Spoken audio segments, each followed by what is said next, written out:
Hello and welcome to Iceland. And if you are already here, you must know it by now, just as well as me, that it ain't cheap to move around, eat, or even go camping.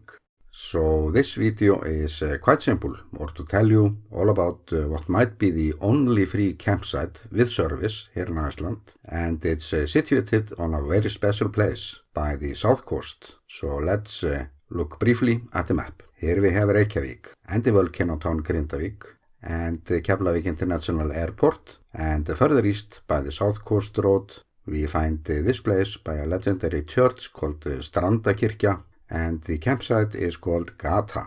So let's start with a flyover, but this is new drone footage, and I shot the other part of the video last year as I was making a video about the church, and I'm linking to it, so I won't have to go through all that story again here. And it might sound strange at first to find accommodation around here in the middle of nowhere. However, there has been some tourist service here for a long time, even some competition for a while.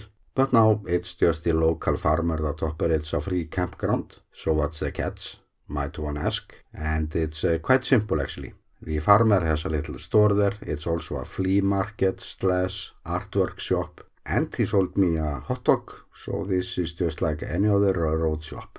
And the farmer is using the campsite to get some business in the store. And it's a sheep farmer, so I understand him very well. It's all work but no money in that business nowadays. But one might also ask, apart from the free camping, is there really a reason to go there? I mean, this is pretty far from being a tourist hotspot. And this landscape doesn't compete with sparkling waterfalls. So is that perhaps the reason for free camping? But the answer is no. I'm one of the many Icelanders that stop by every now and then, sometimes for a coffee, sometimes to shoot some photos, but always because there is just something about this place that attracts people again and again. This location is of course not for all, but it is, however, one of the underrated places around Iceland, in my opinion. The so-called miracle church is just a part of that. There is almost untouched rough nature all around, and in a way this is the Louvre Museum for geology nerds all around, and bird lovers will love it here. The Arctic tern is all around, and then we have this hiking route by the south coast, and the waves are an attraction of its own. But overall I hear it again and again that people just love to stay here. And this location might also work well as a base station for those who are moving around.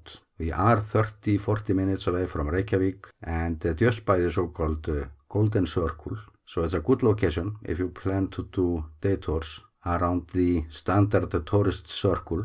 But the Reykjanes Peninsula was actually not a part of that concept just 2 years ago. Back then it was all about Gylfi waterfall, the hot springs and Þingvellir. And no one cared about this peninsula until the eruption, so that's changing now. So even though there wouldn't be any free camping there, I would still recommend this place.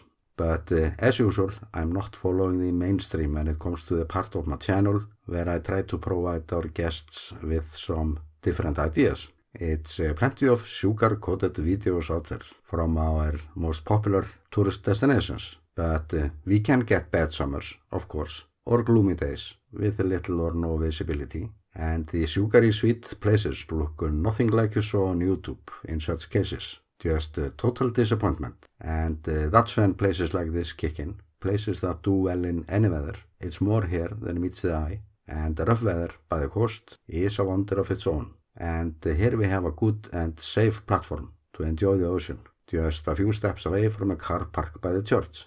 And if you're interested, plenty of information can be found online. I'm leaving some links, of course, in the video description. And finally, I'm reminding you about my town visit videos, where I'm little by little creating information videos about all towns and villages in my home country, so you can visit them with me online for free, or use the information and footage to plan your own perfect trip to my home country, Iceland.